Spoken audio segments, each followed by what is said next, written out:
Welcome to TISConversations. I'm Heather Forbes with the Beyond Consequences Institute, and I'm so happy you joined me for our maiden voyage. This podcast series grew out of all the dynamics going on during this pandemic. My team and I at BCI typically host 2 trauma-informed school conferences each year, but as with any conference in 2020, these were shut down instantly. My passion is supporting educators to understand how to help guide and lovingly support our students who have been impacted by trauma in our schools and classrooms. Since we can't do our conferences this year, I decided to reach out in a little different way, and here we are with the first podcast. So instead of TIS standing for Trauma Informed School Conference, it now stands for Trauma Informed School Conversations. When working with any student who is exhibiting challenging behaviors, you can have all the right techniques in the world and you can understand all the vast science that explains what trauma does to a child's brain, nervous system, and emotional well-being. Yet, if you yourself are not in a place of balance and in a state of love, your ability to find a successful outcome is drastically diminished. We, the adults, have to come first. We should never enter into dialogue or any interaction with a dysregulated child when we are off, when we are out of balance, or in a state of frustration or anger. That is a recipe for disaster. Yet, with this pandemic, staying in a place of balance has proved to be incredibly challenging for all of us. Many of us went from a blissful state of thriving down to surviving in a matter of moments once the pandemic hit. It was incredibly abrupt. So, how do we switch back, even when there is a pandemic still raging in our midst? How do we move from surviving to thriving during the time of COVID? I'd like to start by giving you a little history of my own life because it is relevant to me knowing some solutions to this question. Years ago, in the early 2000s, I was raising 2 children who had been adopted from Russia as toddlers. Both of them were incredibly traumatized from the moment they came into my family. When they came to me at the ages of 2.5 and 3.5, they were hurting and they were unlike any other child that age. Their behaviors were off the scale of anything I had ever witnessed or experienced. After several failed attempts to act like my friends and just take my children to play dates and birthday parties, trips to the park, and all the other things you do with toddlers, I finally realized that what they needed was a chance to start over. This meant they needed all the extraneous things of the world removed. They definitely didn't need adventure. What they needed was simplicity and routine. In essence, they needed a small little world. It was at that point in my life that I literally put our family on a stay-at-home order. I didn't know to call it that at the time, but that's what it was. We stopped going out into the world. We stopped socializing. Only one parent would go to the grocery store at a time. We stopped visitations with family members, even for holidays like Thanksgiving and Christmas. My children stopped going to school, and I became a homeschooling parent overnight. While the stay-at-home order wasn't to keep a virus away from us, it was similar in so many ways to what we are experiencing now. I was staying home to keep my children emotionally safe, and we were living in a lockdown. The good news is that we all made it out through the self-imposed lockdown, and we eventually went back to more of a normal life. So, I'll be using this history of mine to give you some strategies on how to get through this present time of COVID. Well, none of us have experience living through a pandemic. I mean, it's not like I can say, oh, well, the last time there was a pandemic, this is what we did. I do have experience living through a time when my life was incredibly stressful in so many of the same ways. I had to learn how to still be happy despite the circumstances. I knew that I could not help my children if I was in a perpetual state of sadness, frustration, or hopelessness. What I learned during this time of my life was how to find internal happiness and joy. Most of us live conditional lives, meaning our happiness is conditional on the external world, on the events happening in our lives. If things are going well, we're happy. If things aren't going well, we're sad. We have to stop to think about this way of living. And living through a pandemic demands us to ask this question. As it looks now, this pandemic is going to be with us in full force until March or April. This means we will have lived a full year, 365 days of challenge. Do we really want to be in a low emotional state for that long? I think not. Life is meant to be joyful and meaningful. To make this happen, we have to be the ones making it happen. This reminds me of the book by Viktor Frankl, Man's Search for Meaning. Viktor Frankl was forced into labor in 4 different concentration camps during World War II. All of his loved ones had perished, and his life was a horrifying experience.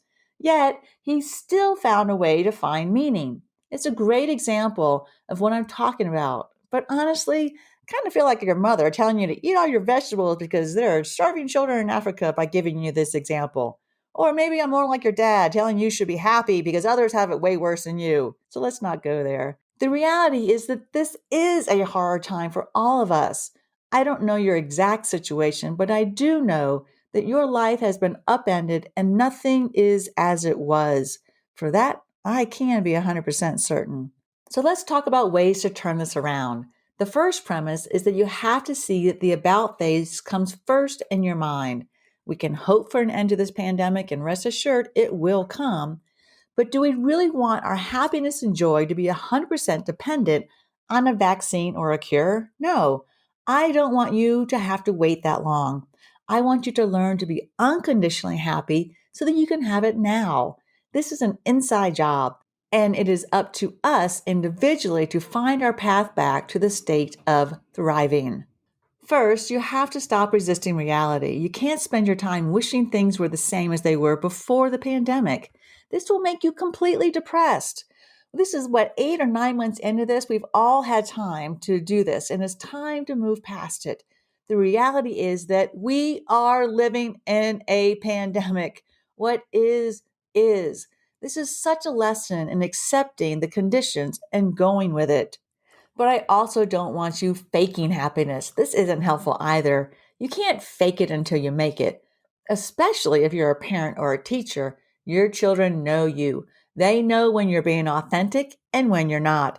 It actually creates more stress for children when adults show up with a smile, pretending to be happy when internally they aren't okay. So take a deep breath with me and let's make sure you have let go of all the resistance of wanting it to be different. It just is. The second strategy is to grieve. Even if you let go of the resistance, it doesn't mean all the feelings around it are magically gone. If you're sad, I want you to embrace it. Feel your anguish. Seriously, allow yourself a moment to be fully enveloped by what you are feeling. Beware though, this can sometimes actually hurt. I mean, it can physically hurt. Now, when you go to do this, you might be hearing your mother's voice. Stop feeling sorry for yourself. Or pull up your big girl, big boy pants and get on with it. Tell that voice in your head it's your turn. Have a good cry if you need to. Crying is a wonderful way to release the stress and pain. Crying is definitely more of a girl thing, so maybe you need to go for a long run or do some push ups. What is your MO for pushing through feelings? Get mad, get sad. Be who you need to be real with your raw emotions. Well, wait a minute. When I said, what is your MO for pushing through feelings? I heard some of you, that thought bubble responded with a beer, wine. Okay, those are good for temporary relief, but they're not good for long term solutions. This is a grieving experience. Yes, this pandemic is a grieving experience. Whether you have lost a loved one during this time or not, it is a grieving of what was, what used to be. It's a letting go of what you had. I can't tell you how many times I've had to hide away and just go have a good cry these past 9 months. But every time I would come back out with a better attitude and a better perspective, knowing that all is well and that everything really is working out for me. We are taught in our culture that being sad is a bad thing. This is so backwards. Being sad and having these negative emotions is actually part of our natural healing process. So be sad, be mad, be real, and trust that once you are in your truth, you're on the right path. Dive in deep and trust that you will come back up to the surface, ready to make it all work again. Your body is always working to find its way back to happiness and balance. So give it the space to do so. All right, so let's now talk about more strategies that you can do every day. The first thing that comes to mind is putting yourself in an environment that is free of stress. Where is that? Nature.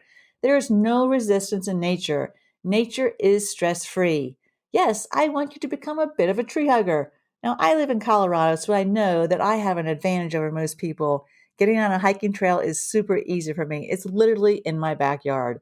But even if you live in New York City, there is Central Park. Even walking in your neighborhood and noticing the trees, the grass, or the snow Looking up to the sky, focus on things that are not man-made. If you have children that you can't leave in the house alone, take them along with you and get them to notice things in the outdoors so they are focusing on nature. Also, we are now getting into winter, so taking a stroll outside might seem to be too cold. Bundle up. Let's get outside. Come back inside and have some herbal tea. Your body will feel better with the fresh air and the changes in temperature, guaranteed. The next strategy I want you to consider is changing your perspective. Wayne Dyer is famous for saying, change the way you look at things, and the things you look at change. This is another internal strategy. Right now, you can't change most of the things around you, but you can change your perception of them. For instance, if you say, I'm so tired of having to stay home. I just want to go out and have things be normal again. I'm pretty sure we all have said this. What if you change this to say, I'm staying home to make sure I keep others safe. I'm contributing to the greater good of my community. In this example, stepping back and recognizing that you are part of something much bigger than yourself feels good. Here's another example. OMG, we are on month 9 of this pandemic. What if you took 3 huge imaginary steps back and saw the whole picture? I tell you, when I was locked down with my 2 screaming children, trying to figure out how to help them, I kept telling myself, this won't last forever, and this too shall pass. Yes, this pandemic has been going on for 9 months without much relief until the spring, but in the big picture, it is really only a blip in your journey of life. Let's say you live for 80 years and this pandemic is for 1 year. That is only 1.25% of your life. And if you live to be 100 years old, that's only 1% of your life. 1%. You can do this and still be okay. 1%. Just keep saying 1%. So change your perspective and reach for your happiness. All right, the next strategy is lower your standards. During normal times, you might work very hard at keeping your house clean, cooking homemade meals, working out, having high standards for yourself. With the level of stress and upheaval in our lives right now, these standards simply aren't going to be humanly possible. Maybe dinner becomes a frozen pizza now. Throw a few veggies on there and you'll be good. Maybe your house won't pass a white glove test. So what? Let go of the stringent and perfectionistic standards you've set in the past. Find more efficient ways of doing things. Shortcuts are not cheating. They are there for a reason. But the most important part of this strategy of lowering your standards is to not beat yourself up for it. Stop feeling guilty. Stop criticizing yourself. Be kind to yourself. Take a deep breath and let the idea that your value is to be based on your performance go. Did you hear me? Let the idea that your value is based on your performance, let that go. Your value is never based on external standards. Love yourself right now and know that your worthiness is not based on what you do, but rather based on simply being you. Your worthiness as a good mother or a good father isn't based on how clean your house is or how many amazing meals you cook for your family. You're not June Cleaver, and thank goodness. Those are old standards, standards that were flawed to begin with. And now more than ever, those standards are definitely flawed during a pandemic. Next strategy, be a historian of the positive. The way I look at it, anytime we are in a state of sadness or lacking happiness, we are out of a state of love. If you can't find the love in the moment, then open up the scrapbook of your mind. Who were the people that were able to love you growing up? Who were the people that gave you solace when you were upset as a little kid? Hopefully, you have some blueprint for this. If you didn't have a good relationship with your parents, skip those pages in the scrapbook. Did you have a grandparent, a grandmother, a grandfather, an aunt, an uncle, a family friend, a teacher, a coach? Who in your past was truly able to love you unconditionally? Bring that person up in the forefront of your mind. That's it right now. Bring that person up in full Technicolor, high def. Feel the feeling of that person and the love they were able to shower over you. Check in with your heart now that this love is showering over you. Chase the movie in your mind. How's that feel right now? A little caveat to this strategy. This will only work if you had mostly great memories with this person. Don't pick someone with whom you had a mixed relationship. I do hope that you have that grandparent or loving teacher that made you their object of attention. Let them continue to shine the light of love on you right now. Be the historian of the love and positive attention they gave to you and soak it in. Next strategy is step into your personal power. We too easily let other people's emotions become our emotions. If you're around other people or your children and you have a loving and open heart, it is probably very easy for you to feel their pain. And in doing so, their pain becomes your pain. It's a wonderful thing to be empathetic to others, but you have to give yourself permission to have boundaries. It is not your job to make others happy. That's being codependent. Maybe when you were a child, you grew up with messages like, "You're making me angry." Whether the message was said directly or implied, this gave you the impression that it was your job to make others okay. That could not be further from the truth. We all have free will, which means we all get to decide how happy, sad, or angry we want to be. Your job is to keep you happy with or without them. And by the way, this principle applies to the outside world. If you are unhappy about what is going on within your local community or your federal government, are you going to let them steal your joy? Are you going to allow yourself to wake up every morning aggravated, pissed off, or grumpy? This is giving your power away to them. And not only are you giving your power away to them, and in many cases, if you let this go on too long, you'll be giving your health away to them as well. Our physical health is directly connected to our emotional health in so many ways. You have to raise your vibration to that of who you are, not to that of who someone else is. We've always been given the message that putting ourselves first is selfish. That's BS. Self first is the way to go from surviving to thriving. Remember that. Self first. Because when you are happy, energized, inspired, you have the ability to give to others. Being of service to others only happens when you are resonating at the frequency of joy, happiness, and love. So reflect on to whom you're giving your power. Reel it back in. Even if it's your children, this is an important concept. It isn't your job to make even them happy. If they are unhappy, angry, frustrated, this doesn't mean you're not an effective parent. It simply means they are free to be who they need to be in this moment. This is a very important message for parents because the more you think it is your job to make them okay, the more they can't be okay. They feel your stress of needing to be someone different than who they are at that moment.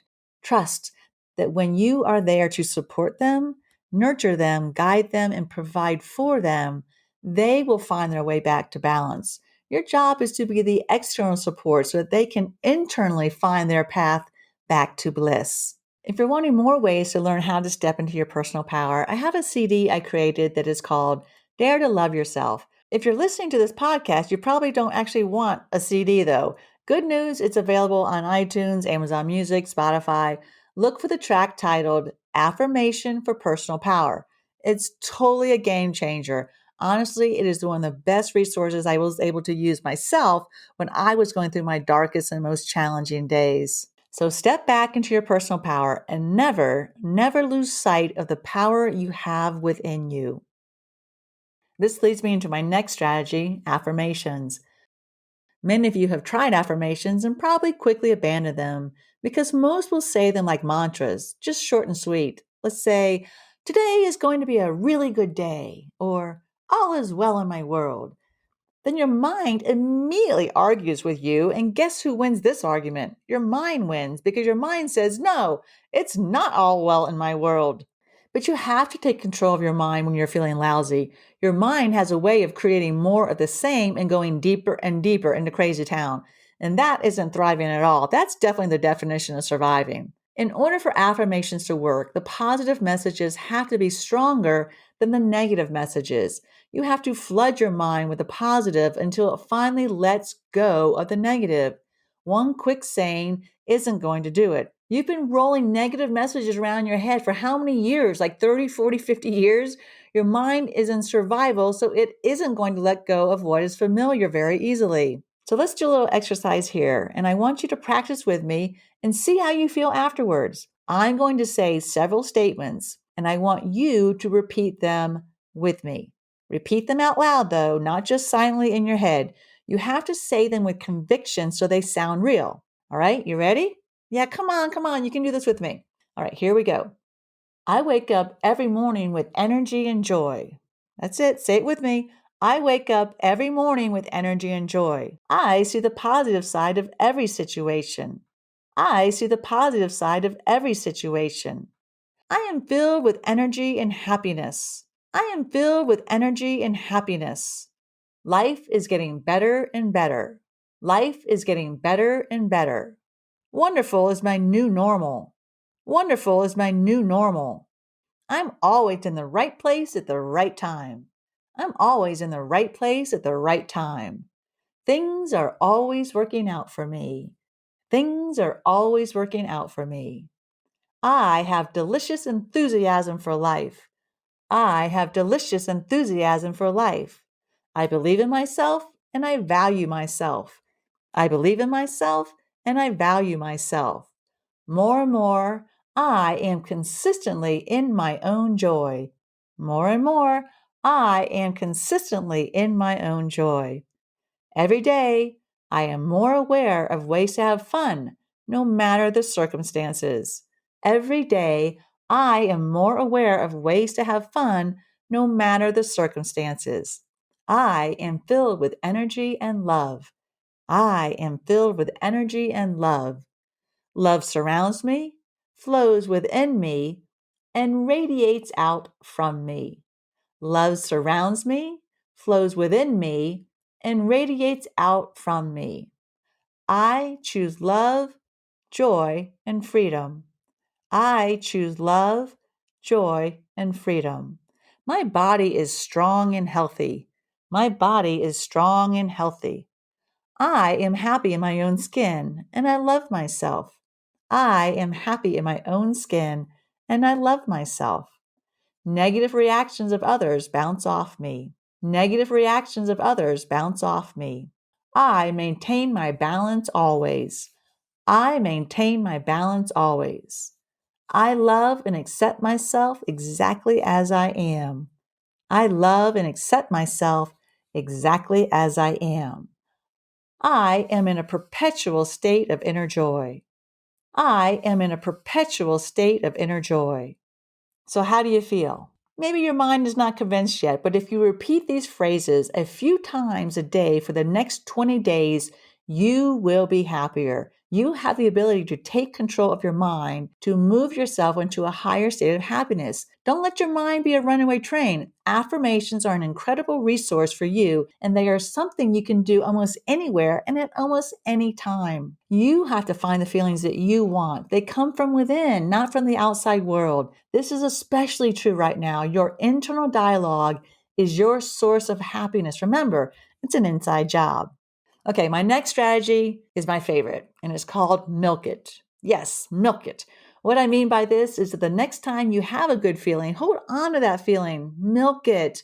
We are all too familiar with doing this with negative feelings. Let's say you have a disagreement with someone. I don't know, maybe like your spouse, partner, significant other, someone close to you. You're pretty irritated at this person, and then you keep running the scenario of what happened over and over in your mind until you move from not just being irritated to being downright angry. And then you run it through your mind again, and now you're absolutely furious. You've milked the situation to move yourself down the scale of emotions. So, how about doing this when things are good? You do have permission to not only feel good, but to feel great. Like, for instance, the other day, I received a refund check out of the blue from my insurance company. It just arrived in the mail with no explanation. A check for $98 with my name on it just magically arrived in the mail. I'm sure you'll agree with me that any extra cash right now is great. I didn't just put the check in my wallet and then move on with my day. I decided to milk it.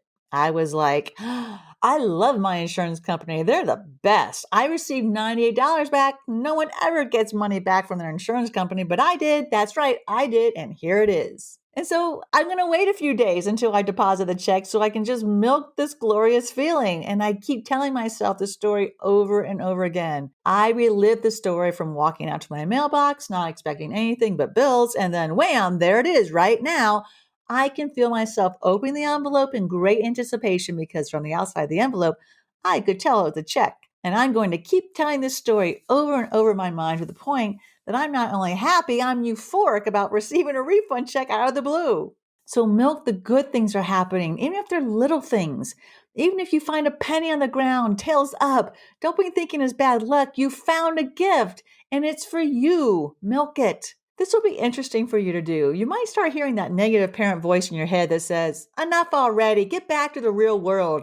You have real things to do. Seriously, listen for that voice that might be telling you to move on, but don't let that stop you. You get to decide what stories go through your mind. You get to be in charge. Free will is a beautiful thing, so milk it.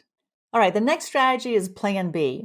Maybe all of this is just too much. You're tired, you're exhausted, changing and shifting your thoughts might require way too much energy. So here's Plan B. Let other people do the work for you. Instead of you trying to focus your thoughts in a different direction, find someone else's thoughts to replace your thoughts. For you Star Trek fans out there, yes, this one's for you, Trekkies. This is like the Vulcan mind meld. As the saying goes, my mind to your mind, my thoughts to your thoughts. Listen to other ideas, just like this podcast. Self-help podcasts, audiobooks, YouTube videos can have just audio. Stop taking in too much news for sure. If you listen to the news 12 hours a day, even if it's just playing in the background, you will be physically ill or at least physically fatigued, guaranteed. Listen to things that are positive and put them in your daily routine. Listen to things when you're in the shower, while you're driving, while you're doing dishes. Keep pumping in good content that resonates with you and helps to move you up the emotional scale and feel better. If it doesn't feel good, turn it off. Find something new. Follow your gut. Keep shining the light into you from other people that have had positive thoughts and positive stories. Now, if that even seems too much, I have a backup plan for Plan B. That's right. I have a backup plan for the backup plan, and it's called Light and Easy. Light and easy, baby. Answer this question. Name 3 things that give you instant joy, make you smile, and fill your heart. All right, take a moment. 3 things that give you instant joy, make you smile, and fill your heart. My answer is puppies, rainbows, and flowers. Even if I'm in a really bad mood, any one of these 3 can shift me instantly. You can either imagine them in your mind, or I like to use TikTok for these. Right before falling to sleep at night, I scroll through TikTok and I just watch puppies. Lots and lots of incredibly cute puppies. It makes me giggle just thinking about it. So find a way to visually connect with the things that bring you joy and make you laugh. Finding humor is part of this light and easy strategy. Being light and easy won't make the stressors we're all facing disappear, but it will help you to raise your energy and give you moments of relief. So I said I was going to give you 10 strategies. I actually added a bonus in there. I gave you 11 strategies for going from surviving to thriving. To review, number 1, stop resisting. Acceptance is the first place to start. 2, grieve.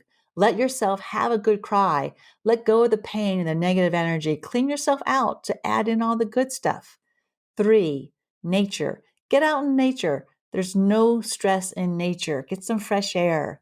4, change your perspective. Remember, this is about 1% of your life. You can do 1%. You've got this. 5, lower your standards. Stop demanding too much of yourself. Give yourself a break. 6, be a historian of the positive. Tap into the love of someone from an early memory. Feel the love of that person coming through you. 7, step into your personal power. Step into your happy space and don't give it up to anyone.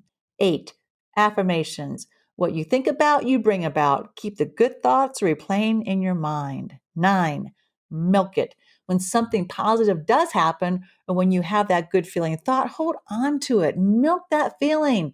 Let it encompass your entire body. 10, Plan B. Let other people do the work and let them inspire you. Podcasts, TED Talks, audiobooks, any audio that moves you to feeling better. 11, Plan B for Plan B. Light and easy. Go general. What are the 3 things that make you smile?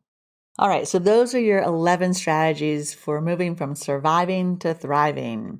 Let me put this into reality. When I was putting together the idea for this podcast, I sent out a request to people on my social media and email network to send in their questions. I want to spend the remaining time of this podcast to go over a few of them. The first question is from a parent, and it goes, my child is always angry. How do I maintain my own level of happiness, always being surrounded by her anger? This is all about holding on to your personal power, right? It's not easy being around someone like this all day long. Remember, It's your job to keep you happy, not to make other people happy, not even your children. Also, pretty much all the other strategies would benefit this parent. I especially recommend the affirmations for parents in this type of dynamic. Affirmations are what got me through some of my really, really tough days.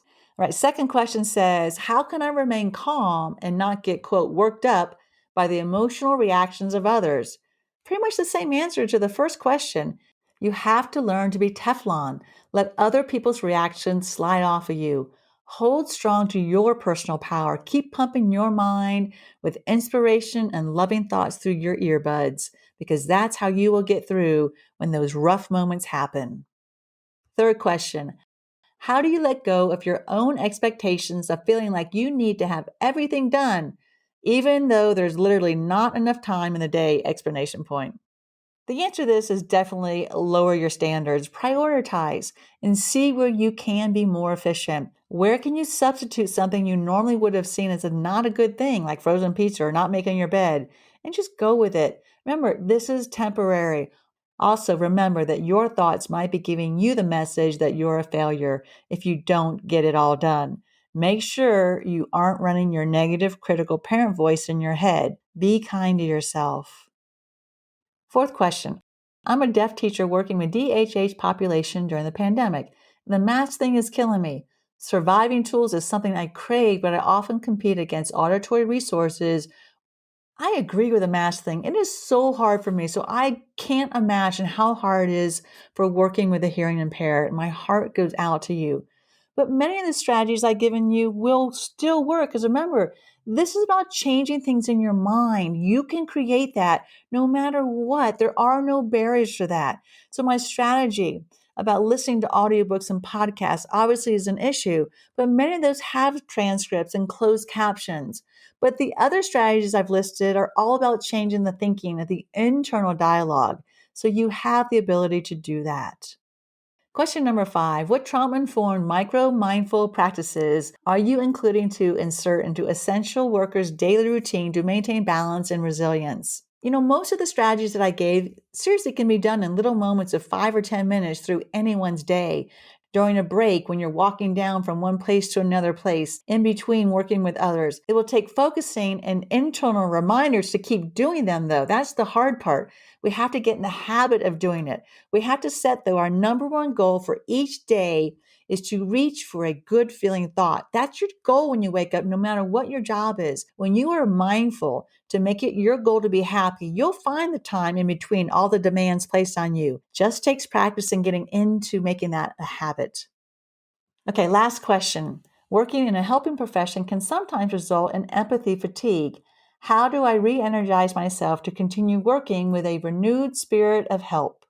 This is a great question. I keep seeing on the news how our healthcare workers and those in helping professions are reaching an all-time record of burnout. You all in these professions are being asked to be superhuman right now. The strategies I gave are going to be imperative for you to keep waking up in the morning to face the requirements of every day. We've still got about 5 or 6 months of this at least, so definitely let yourselves grieve when you can. Keep pumping yourself full of inspiration, but letting the pain go, letting that grieving experience happen. Find your good feeling thoughts though, but also be a historian of the positive and call on that reserve of those who loved you in the past and let them surround you and support you and guide you.